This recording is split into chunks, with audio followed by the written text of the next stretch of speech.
আছে, মারতেছে। আবার আরেকজনের কাছে যায়, সে মারে, ঘুরে ঘুরে মারতেছে, পালাক্রমে মারতেছে। তাফসীর পড়ে দেখেন এমন মার, পুরো শরীরটা রক্তাক্ত করে ফেলছে। এই যেন আব্রার হত্যার দৃশ্য। কথা বল না কেন? কি হত্যার দৃশ্য? সিসি ক্যামেরা ছিল না? যারা মারলো তারা কি মানুষ না অমানুষ? তারা কি আদমের সুসন্তান না কুসন্তান? একটা কথা মনে রাখবেন, সব শিয়ালের এক ডাক। যুগে যুগে যারা হত্যাকারী, জালেম, জাহেল, স্বৈরাচার, তাদের সিস্টেম গুলো একই। দুনিয়া পাল্টায় কিন্তু স্বৈর শাসক, হত্যাকারী, জালেমদের চরিত্র কখনো বদলায় না। চরিত্র কখনো। আরেকটা কথা মনে রাখবেন, যারা জালেম তারা কখনো অনুশোচনা করে না। ফেরাউন যখন ডুবে মরতেছিল, অনুশোচনা না করে উল্টা দাবি করতেছে, আনা মিনাল মুসলিমিন, আমি তো মুসলমান, আমারে সুবাও কেন? শুধু তাই নয়, বদরের যুদ্ধ শুরু হবে। কি যুদ্ধ? জোরে কর না, কি যুদ্ধ? আবু জাইলাই কাবাগরের গিলাফের মধ্যে যায় ধরছে। কিসের মধ্যে ধরছে? কাবার গিলাফে ধরে আকাশে দিকে তাকায় আবু জাইলাই দোয়া করতেছে, আয় আল্লাহ, দুই দলের যুদ্ধ হবে, দুই দলের মধ্যে যারা হক তাদের তুমি বিজয় দিও। রাসূলুল্লাহর বিরুদ্ধে নিজেরে হক দাবি করে দোয়া করতেছে যে দুই দলের মধ্যে যুদ্ধ হইব, যারে তুমি হক মনে করো তারে তুমি বিজয় দিও। সাহস কম না বেশি? আমি নিশ্চিত যারা আল্লাহর জমিনে আল্লাহর দ্বীন কায়েমে বাধা দেয়, আল্লাহর আইনের কথা বলে যাদের মাথা গরম হয়ে যায়, রাসূলুল্লাহকে নিয়ে আসলেও তাদেরকে আবু জাহেলের ভূমিকায় পাওয়া যাবে। এদের দুয়ার নমুনা কি কয়, দুই দলের মধ্যে যারে হক মনে করো তারে বিজয় দিও। তো রাসূলুল্লাহ না হক, তুই হক। আর ইউসুফ আলাইহিস সালাম বারবার বলতেছে, তোমরা আমাকে কেন মারতেছো, আমার অপরাধটা কি? কোন কথা বলে না, মারতেছে, মারতে মারতে রক্তাক্ত করলো। কত সুন্দর ছিল ইউসুফ আলাইহিস সালাম। ইউসুফ আলাইহিস সালামের রূপের কথা কোরআনে আছে না নাই? শানিদা কায় বুয়াদ মানেন দিদিদা, শানিদা কায় বুয়াদ মানেন দিদিদা, পুরাদিদা ও ইউসুফ রা শানিদা। ইউসুফ নবীকে যারা দেখে নাই তারা ইউসুফের রূপের ব্যাপারে আন্দাজও করতে পারবে না। মিশরের নেতৃস্থানীয় নেত্রীরা, সুন্দরী রমণীরা জুলেখার বিরুদ্ধে জায়গায় জায়গায় কথা বলতেছে যে জুলেখা ইউসুফের মধ্যে দেখছে নাকি? একটা রাজ পরিবারের মহিলা ইউসুফের জন্য পাগল, দেখছে নাকি? জুলেখা কয়, দেখছি নাকি, এটা তোরারেও দেখাইছে। যারা যারা এসব কথা বলছে সব বুঝে দেখাইছে, দাওয়াত দিছে রাজ দরবারে। দাওয়াত দিয়া দুই সারিতে সুন্দরী রমণী মিশরের নারীদেরকে দাঁড়া করাইয়া প্রত্যেকের হাতে একটা করে চাকু আর কমলা লেবু দিছে। ডান হাতে চাকু, বাম হাতে লেবু দিয়া দাঁড়া করাইয়া রাখছে। জুলেখা বলছে, আমি যখন বলবো কাটো তখন কাটবা, না কাটলে তোমাদেরকে শাস্তি দেওয়া হবে। এবার ইউসুফ আলাইহিস সালামকে নিয়ে আসছে। শানিদা কায় বুয়াদ মানেন দিদিদা, পুরাদিদা ও ইউসুফ রা শানিদা। ইউসুফ আলাইহিস সালামকে যখন লাইনের মধ্যে না দাঁড়া করাইছে, এখনো আসে নাই, সামনে না দাঁড়া করাইছে। এবার তারা জুলেখায় ওইদিকে তাকাইছে। জুলেখা বলছে, আমি যখন বলবো কাটো তখন কাটবা। কিন্তু ইউসুফ যখন আসে গেছে, মহিলারা ইউসুফের দিকে তাকাইছে, তাকানোর সময় তাকাইছে, কিন্তু একজনও নিচের দিকে চোখ আর নামাইতে পারতেছে না। সবাই যেন কোথায় হারায় গেছে। এগুলি গল্প না কোরআনের কথা? আমি মোল্লা হাজের ফালতু গল্প দিয়ে জীবনে ওয়াজ করিনি, এটা আপনারা জানেন।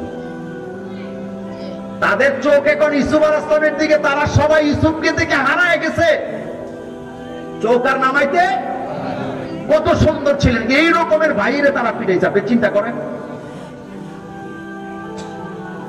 চোখ নামাইতে পারতেছে না। জুলেখা বুঝে গেছে তারা হারায় গেছে। এত সুন্দর ইউসুফ নবী, চুম্বক আর লোহা যেমন আটকে যায়, তাদের চোখগুলা ইউসুফ আলাইহিস সালামের সৌন্দর্যের কাছে আটকায় গেছে। এবার জুলেখা বলতেছে, তোমরা তোমাদের লেবু কাটো। লেবু কাটতে হবে, জুলেখার আদেশ, না কাটলে শাস্তি হবে। কিন্তু চোখ যে ইউসুফের মধ্যে আটকে গেছে, এত সুন্দর মানুষ তো জীবনে কোনোদিন দেখে নাই, এই জন্য চোখও নিচের দিকে নামাইতে পারতেছে না। কোনো কিছু কাটতে হলে চোখের দরকার আছে না নাই? কিন্তু প্রত্যেকটা নারী সিদ্ধান্ত নিলেন মনে মনে, কাটবো লেবু কিন্তু নিচের দিকে তাকাবো না, কারণ এত সুন্দর মানুষ আর কখনো দেখার সুযোগ পাই কিনা এক নজর ভালো করে দেখে নে। তারা যখন চাকু চালায় দিছে, কাটতে কাটতে কাটতে কাটতে কমলা লেবু কাইটা নিজেদের আঙ্গুলও কাটছে।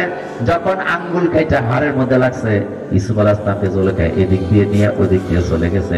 এবার যখন ইউসুফ চলে গেছে, এখন চোখ নামাইয়া নিচের দিকে তাকায় দেখে প্রত্যেকটা মহিলার আঙ্গুল থেকে টপ টপ করে রক্ত ঝরতেছে। আল্লাহু আকবার বলেন। সুন্দর কি আমের মতো আমার মতো আছিল। আপনি কি বুঝছেন? যা রূপের কথা আল্লাহ কোরআনে বলছে। কিন্তু ভাইয়েরা তো তাকে হত্যা করবো, এত সুন্দর ভাইয়ের জন্য তাদের হৃদয়ে একটুকু মায়া। আরে কোরআনের পাখিটাকে যে হত্যা করা হয়েছে, কি হাসি দেখছেন না? হাসতেছে একটা লোক, 2 মিনিট পরে লোকটাকে মেরে ফেললো। কারণ জালেমদের হৃদয়ে কখনো মানুষের জন্য মায়া, বলেন মায়া। জালেমের হৃদয়ে কখনো মায়া দয়া জাগ্রত হয় না। ইউসুফ নবীকে তারা রক্তাক্ত করে জামা কাপড়গুলি খুলে ভাই হইয়া বাইরে কুয়ার মধ্যে ফেলাই দিচ্ছে। আর বাপের কাছে দেখো তো নাটক কাঁদতেছে, ইউসুফের বাগে খাইয়ে বলেছে। ইউসুফ নবীকে স্বপ্ন দেখাইছিল কে? স্বপ্নটা বাস্তবায়ন করার দায়িত্বটা ঘরে গেলে কি দায়িত্ব পালন হবে না? আমার আল্লাহ তো কুয়ার মধ্যে ইউসুফের বাঁচায় রাখছে। ব্যবসায়িক ভূমিকা রাষ্ট্রে দেখিয়ে দেওয়ার জন্য নিজেদের বালতি ফেলাইছে কুয়া থেকে পানি তোলার জন্য। যখন বালতি ফেলাইছে, আল্লাহ ইউসুফকে বালতির মধ্যে ধরো, যখন ধরছে তাই না উঠে তারা দেখে কি সুন্দর বাচ্চা। একজন আরেকজনকে বলতেছে, এত সুন্দর বাচ্চা তো জীবনে কোনোদিন দেখি না। এত সুন্দর বাচ্চা তারা যে ইউসুফ নবীকে পাইলেন মাত্র অবস্থায়, তাদের তো একটা দায়িত্ববোধ হওয়া দরকার ছিল যে এই বাচ্চাটা কে হারাইছে, কার বাচ্চা কত আইছে, এই বাচ্চাটা তাদের কাছে দিয়ে আসি, এটা বলার দরকার ছিল কি ছিল না? কিন্তু তারা তো ব্যবসায়ী, তারা কি একজন আরেকজনকে কয়, এত সুন্দর বাচ্চা তো জীবনে কোনোদিন দেখি নাই, বিক্রি করলে অনেক টাকা পাওয়া যাবে। কমার্শিয়াল চিন্তা,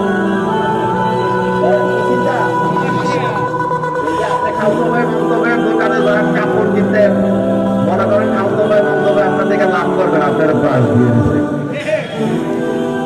কারণ হেতের মাথায় ব্যবসা চিন্তা, কি চিন্তা? একদম ভালো থাকতে পারে। দেখছিলামই এমন মানুষ যারা দামাদামি করবে না, তাদেরকে ঠকায় ম্যাক্সিমাম ব্যবসায়ীরা এই কাজটা করে। এরকম ধোকা একটা আমিও খাইছি। কুমিল্লা আমার চিনে না এমন লোক তো সংখ্যা কি, এটা আমি অহংকার করে বলি না, সবাই তো চিনে। প্রশাসনের লোক কর, আপনি অ্যাডভোকেট কর, আপনি কি বলে দোকানদার কর, ব্যবসায়ী কর, চেয়ারম্যান কর, কমিশনার কর, এমপি কর, সবাই চিনি।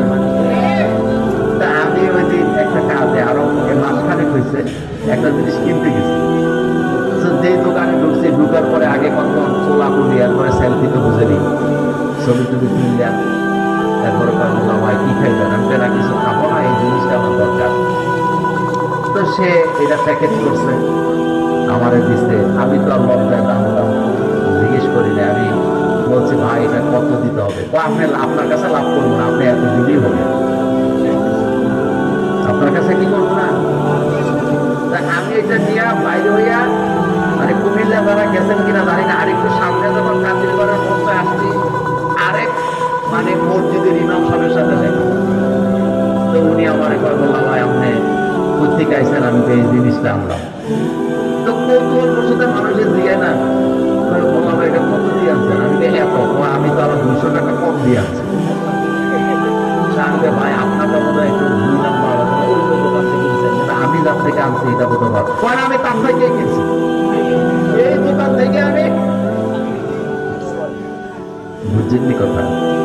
ইউসুফ নবীকে পাইছে, তারা বলা উচিত ছিল যে এই বাচ্চাটা কারা হারাইলো তাদের কাছে পৌঁছায় দেয়। এটা না বলে একজন আরেকজনকে বলতেছে এটা বাজারে বিক্রি করে অনেক টাকা, তাহলে মাথার মধ্যে কি?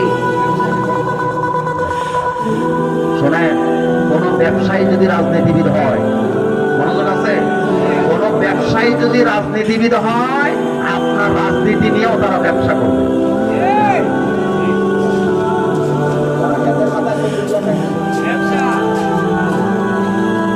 ওই কথা বলা আমার উদ্দেশ্য না। ভাইয়েরা তো ইউসুফ নবীকে হত্যা করার জন্য মেরে কুয়ার মধ্যে ফেলে দিয়েছিলেন, কিন্তু হযরত ইউসুফ আলাইহিস সালামকে বাঁচায় রাখছে কে? এবার খেয়াল করে, যে ভাইয়েরা ইউসুফকে হত্যা করলো তারা মনে করছে ইউসুফকে মেরে ফেললে আর আমাদের রাস্তা ঠেকায় কে? কিন্তু আল্লাহ রাব্বুল আলামিন এমন খেলাই খেলছেন যে ভাইকে, যে ইউসুফকে তারা মেরে কুয়ায় ফেলে দিয়েছিলেন, কালের পরিবর্তনে সেই ইউসুফ আলাইহিস সালামকে আল্লাহ মিশরের প্রেসিডেন্ট বানায়া 10 ভাইয়ের হাতের মধ্যে ভিক্ষার বস্তা দিয়া লাইট ধরে তারা করায় রাখছে কে? এই জন্য কাউকে কখনো ছোট চোখে দেখবেন না। ওলা মুসাইর দেখা বিন্যাস, মানুষকে কখনো নিচু নজরে দেখবেন না। মানুষকে সম্মান দিলে আল্লাহ কি দেয়? আপনি ঢাকা শহরে কোটি কোটি টাকার মালিক, কিন্তু আপনার এলাকার মহল্লা গরিব মানুষকে আপনি সম্মান করেন না, পাত্তা দেন না। আপনি মনে রাখবেন, আপনি মরার পরে লাশটা এখানে আসবে, এই গরিব মানুষগুলো আপনার কবর করবে, এই গরিবেরা আপনাকে ধরে কবরে নেওয়া। আপনি বলবেন মোল্লা ভাই আমার লাশ এলাকার সামনে কোনো দরকার নেই, আমি ঢাকা বনানীতে আপনার মাটি দিয়ে দেবো। তবে লেখে রাখেন, আপনি বনানীতে যদি আপনার মাটি দেয় 2 বছর পরে আপনার কবর আর খুঁজে পাওয়া যাবে না। কিন্তু লক্ষ্মীপুরে এই ওয়ার্ডে যদি আপনাকে একটা মাটি দেওয়া হয় 200 বছর পরে আপনার কবরকে চিহ্নিত করা যাবে। বনানীতে মাটি দিলে 6 মাস পরে কবর আর আসে না শেষ। কিন্তু আমাদের লক্ষ্মীপুরে তাদেরকে মাটি দেয় 200 বছর 300 বছর পরেও কবর আসে না নাই। এটা মনে রাখবেন। তো ওইটা কথা না, কথাটা হলো আপনি কখনো কাউকে ছোট চোখে দেখবেন। একটা কথা আছে, তাকে নিন্দা করে তার দরজায় যায় কামড়া করে, কথা কাউকে ছোট চোখে দেখবেন না। হযরত ইউসুফ নবীকে তারা হত্যা করলেন, মেরে কুয়ার মধ্যে ফেলে দিয়েছেন। আল্লাহ তাদের হাতের মধ্যে ভিক্ষার বস্তা দিয়া তার সামনে দাঁড়া করেছেন। আমার কলেজের মেয়েরা এই কথাটাই ফেরেশতারা বলেছিলেন, ক্বালু আতাজআলু ফিহা মান ইউফসিদু ফিহা ওয়া ইয়াসফিকুদ দিমা। আপনি কি এমন একটা জাতিকে এখানে বসাবেন যারা নিজেরা ফাসাদ করবে, মারামারি করবে? এখন প্রশ্ন জাগে, ফেরেশতারা জানলো কেমনে আমরা যে মারামারি করবো, রক্তপাত করবো? প্রশ্ন আছে না? এটার জবাব তাফসীরবিদরা 2টা দিচ্ছে। কয়টা? তাফসীর ইবনে কাসির, তাফসীর তাবারি সহ বিভিন্ন তাফসীরবিদরা বলেছেন যে এটার জবাব হলো 2টা। ফেরেশতারা কিভাবে বুঝবো? প্রথমে বুঝলো আল্লাহ যখন বললেন ইন্নী জাইলুন ফিল আরদি খলিফা। এই খলিফা বলে আল্লাহ রাব্বুল আলামিন আরো কিছু শব্দ বলেছিলেন, যে শব্দগুলো আল্লাহ এখানে উল্লেখ করেন নাই, উচ্চ আছে। সেই শব্দগুলো ছিল, আল্লাহ বুঝাইছে ইন্নী জাইলুন ফিল আরদি খলিফা ইয়াফআলু কাযা ওয়া কাযা। আল্লাহ ব্যাখ্যা দিয়েছে, ও ফেরেশতারা আমি জমিনে খলিফা বানাবো, প্রতিনিধি বানাবো। তারা নিজেরা নিজেরা মারামারি করবে, রক্তপাত করবে, ফাসাদ সৃষ্টি করবে, বাই হইয়া বাইয়ের উপরে অত্যাচার করবে, ক্ষমতা পাইলে জনগণের উপরে অত্যাচার করবে। আল্লাহ বলার কারণেই ফেরেশতারা বললেন ক্বালু আতাজআলু ফিহা মান ইউফসিদু ফিহা। আপনি এমন জাতি কেন বানাবেন যারা মারামারি করবে, রক্তপাত করবে? এটা হলো 1 নাম্বার জবাব। 2 নাম্বার জবাব হলো আমাদের আগে এখানে আরেকটা জাতি ছিল নাকি ছিল না? তো তারা মারামারি করছে নাকি করে নাই? তো ফেরেশতারা আইডিয়া করছে যেহেতু আগের জাতি মারামারি করছে, এই জাতীয় মারামারি করার সম্ভাবনা। আমার কলেজের মেয়েরা, ফেরেশতারা এখনো থামে নাই। তারা বলছে ওয়া নাহনু নুসাব্বিহু বিহামদিকা ওয়া নুকদ্দিসু লাক। আমরাই তো আপনার তাসবিহ করি, আমরাই তো আপনার প্রশংসা করি, আমরাই তো আপনার গুণকীর্তন করি। বলার সাথে সাথে ক্বালা ইন্নী আ'লামু মা লা তা'লামুন। আল্লাহ বলেন আমি যা জানি তোমরা সেটা জানো না। এটার ব্যাখ্যায় ইবনে কাসির পরে বলেন, তার মানে হলো আল্লাহ পাক ফেরেশতাদেরকে বললেন, শোনো তোমরা যে বলতেছো তারা মারামারি করবে, ফাসাদ করবে না, এটা ঠিক, তবে এদের ভিতর থেকে একদল মারামারি করবে না, তারা নবী হবে, তারা রাসূল হবে, তারা পয়গম্বর হবে, তারা আমার প্রিয় বান্দা হবে, আমার জমিনে আমার দ্বীন কায়েম করার জন্য কিয়ামত পর্যন্ত সংগ্রাম করবে। কথা কি বুঝে আসছে? ইন্নী আ'লামু মা লা তা'লামু, আমি যেটা জানি তোমরা সেটা জানো না, মানে তাদের মধ্যে থেকে নবী হবে। তো নবী রেখে মারামারি করে? নবী রেখে ফাসাদ করে? তাদের মধ্য থেকে রাসূল হবে, রাসূলরা কি মারামারি করে? এরপরে তাদের মধ্য থেকে কি হবে? পয়গম্বর হবে। তাদের মধ্য থেকে একদল বান্দা আমার হবে, যারা আমার জমিনে আমার দ্বীন কায়েমের খেলাফতের দায়িত্ব পালন করবে। হযরত আদম আলাইহিস সালামের ছেলে কাবিল যখন হাবিলের উপরে হামলা করলেন, কাবিল হাবিলের সামনে যায় বলতেছে, লাআকতুলান্নাকা, আমি তোরে হত্যা করব। এবার হাবিল বলতেছে, এটা কেমন কথা, তুই তো আমার ভাই, তুই আমার মার পেটের ভাই হয়ে তুই আমারে কিভাবে মারবি? লা ইম বাসাতা ইলাইয়া ইয়াদাকা লিতাকতুলানি, বাইরে তুই যদি মারার জন্য তুই ভাই হয়ে আমার দিকে তোর হাতটা প্রসারিত করস, আমি তোরে মারবো না। ইন্নী আখাফুল্লাহ, কারণ আমার কলিজার ভিতরে আল্লাহর ভয় আছে না নাই? আল্লাহু আকবার বলেন। শুনেন, কেউ যদি কারো উপরে হামলা করে বুঝবেন তার মধ্যে আল্লাহর ভয় নাই, কারণ আল্লাহর ভয় থাকলে ভাই কখনো ভাইকে ঠকাতে পারে না, মানুষ কখনো মানুষের গায়ে আঘাত দিতে পারে না। পারে? কথা বলেন, পারে? কিন্তু আমরা মানুষের সম্পদ লুণ্ঠন করি নাকি করি না? মানুষের বাড়িতে আগুন জ্বালাই নাকি জ্বালাই না? বুঝা গেছে আমার মধ্যে আল্লাহর ভয়। ইন্নী আখাফুল্লাহ, আমার হৃদয়ের ভিতরে আল্লাহর ভয় আছে। তুই যদি আমাকে মারস আমি তোকে মারবো না, তুই যদি আমার দিকে হাত প্রসারিত করস আমি তোর দিকে হাত প্রসারিত করবো না। তাহলে বোঝা গেল ভালো মানুষও জমিনে আছে না? এই কথাটা আল্লাহ বলেন, ইন্নী আ'লামু মা লা তা'লামুন। এবার আসেন প্রথম কথায় যাই। তাহলে আল্লাহ বলছে, ইন্নী জাইলুন ফিল আরদি খলিফা, আমি জমিনের মধ্যে খলিফা বানাবো। খলিফা, খলিফার বাংলা হলো প্রতিনিধি, স্থলাভিষিক্ত। তাফসীরবিদদের মধ্যে খলিফা নিয়ে দুইটা মত। কয়টা? কিছু কিছু তাফসীরবিদ বলেছেন আমরা বললাম জিনদের খলিফা। তাদের খলিফা? শোনেন, খলিফা মানে হলো এক দলের পরে আরেক দল আসা, এক জাতির পরে আরেক জাতি, এক গ্রুপের পরে আরেক গ্রুপ আসা, অথবা একজনের জায়গায় আরেকজনকে নতুন করে বসানো, এটাকে বলে খলিফা। বলে এটাকে কি বলে? এদিক থেকে আমরা জিনদের খলিফা, কারণ আমাদের আগে জমিনে কারা ছিল? জিনেরা। তো যেহেতু তারা চলে গেছে, এখন আমরা মানব জাতি বসছি, এখন আমরা কাদের খলিফা? এদিক থেকে আমরা জিনের খলিফা। কিন্তু ইন্নী জাইলুন ফিল আরদি খলিফা, আমাদেরকে খলিফা ঘোষণা দিয়েছে কে? আচ্ছা, এখন একটু খেয়াল করেন কথা, কিন্তু আমার কিন্তু আলোচনা একেবারে শেষ পর্যায়ে, একটু খেয়াল করেন। খলিফা, আমাদের দেশের বিভিন্ন পিসা হুজুরের খলিফা আছে না? খলিফাদের দায়িত্ব কি? যেমন চরমনার পিসা হুজুরের খলিফা আপনাদের লক্ষ্মীপুরে আছে। তো চরমনার পিসা হুজুরের খলিফার দায়িত্বটা কি? দায়িত্ব হলো, আপনাদের এলাকায় যদি চরমনার হুজুরের কোনো খলিফা থেকে থাকেন, তাহলে প্রথম দায়িত্ব হলো চরমনার হুজুরের অনুসরণ, পোশাক আশাকে খলিফা সাহেব করতে বাধ্য। চরমনার পিসা হুজুর পাঁচকলি টুপি পরে, সবুজ রঙের পাগড়ি পরে, গোল পাঞ্জাবি পরে, সাদা লুঙ্গি পরে, অথবা সাদা পায়জামা পরে। ওনার খলিফা যদি কেউ দায়িত্ব নেয় লক্ষ্মীপুরে, তাহলে চরমনার পিসা হুজুরের মতো পাঁচকলি টুপি পরা, সবুজ রঙের পাগড়ি বাঁধা, গোল পাঞ্জাবি পরা, এটা খলিফার জন্য বাধ্যতামূলক নাকি অপশনাল? উনি বাধ্য, উনি এটা করতে কি। এবং চরমনার পিসা হুজুর মাগরিবের পরে ফজরের পরে জিকিরের যেই সিস্টেমে তালিম দিছে, ওইভাবে তিনি তালিম দিতে বাধ্য। আবার শর্ষিনার পীর আছে না? শর্ষিনার পীরেরা মাথা দেয় গোল টুপি। কি টুপি? পাঞ্জাবি গায়ে দেয় গলা কাটা, মানে কলার থাকে না, আর পাগড়ি পরে সাদা। মনোযোগ আছে? এখন আপনাদের এলাকায় যদি শর্ষিনার পীর সাহেবের কোন খলিফা নিযুক্ত করা হয়, তাহলে শর্ষিনার পীর সাহেবের মতো ওনার খলিফা কাপড় চোপড় করতে বাধ্য নাকি বাধ্য না? এবং শর্ষিনার পীরেরা যেই যে তরিকার জিকির শিখাইছে, উনি সেম তরিকার জিকির শিখাইতে হবে, যেহেতু তিনি শর্ষিনার খলিফা।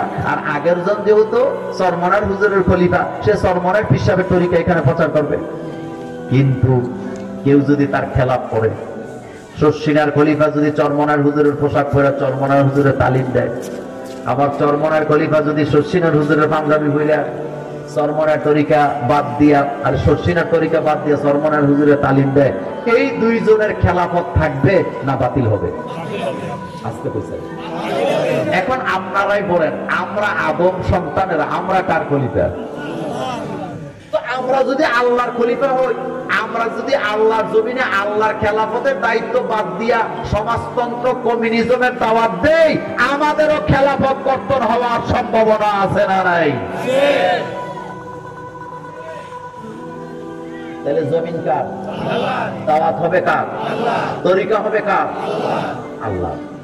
অন্য কারো তরিকা এখানে চলবে? এখন আল্লাহ তরিকার একটা দৃষ্টান্ত দিয়ে আলোচনা শেষ করবো, এই শেষ। শোনেন, আল্লাহ তরিকাটা কি দেখেন, দুনিয়াতে চোর আছে না? আচ্ছা বলেন তো, আমরা মোল্লারা যদি সবাই দোয়া করি যে আল্লাহ এই পৃথিবীতে যত চোর আছে সবগুলো চোরের তুমি ভালো করে দাও, তারা যাতে চুরি না করে, আর আল্লাহ যদি হেদায়েত দেয়, চুরি বন্ধ হবে নাকি হবে না? আচ্ছা, আমাদের চেয়ে রাসূলুল্লাহর দোয়া কবুল হয় তাড়াতাড়ি গ্যারান্টি আছে না নাই?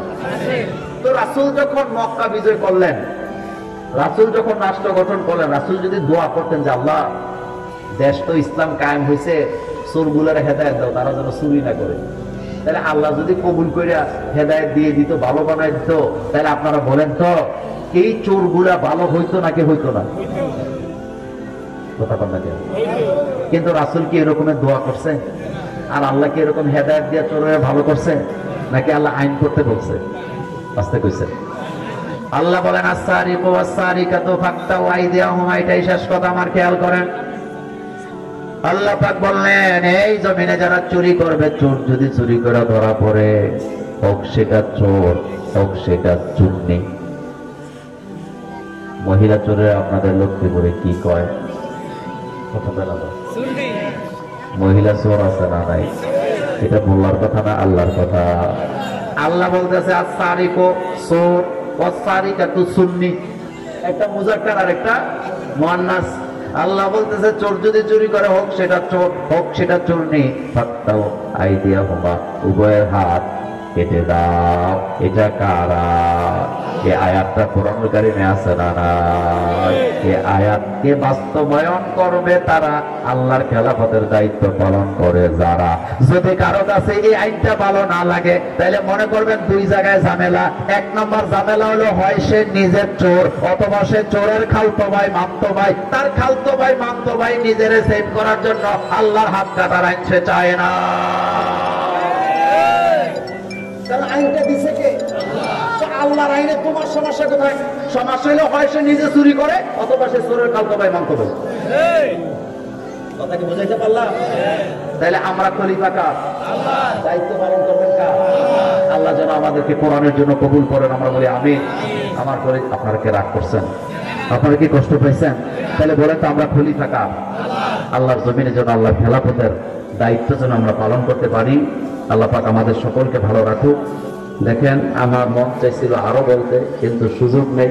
আপনারা যেভাবে বসেছিলেন আরো বলতে চাইছিলাম, কিন্তু আমার সময়টা একেবারেই ফ্রেমে বাঁধা। এই যে তাদের সাথে আমার কথাই হয়েছে, মাগরিবের পরে আমি 1 ঘন্টা কথা বলে দিয়ে যাব। এখান থেকে আমি অনেক দূরে আমাকে যেতে হবে, তারপরে 8টা বেজে গেছে অলরেডি।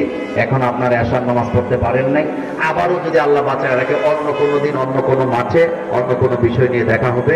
আল্লাহ সে পর্যন্ত সকলকে ভালো রাখুক। আসসালামু আলাইকুম ওয়া রাহমাতুল্লাহি ওয়া বারাকাতুহু। সুবহানাকা আল্লাহুম্মা ওয়া বিহামদিকা, আশহাদু আল্লা ইলাহা ইল্লা আনতা, আস্তাগফিরুকা ওয়া আতুবু ইলাইক। আলহামদুলিল্লাহ।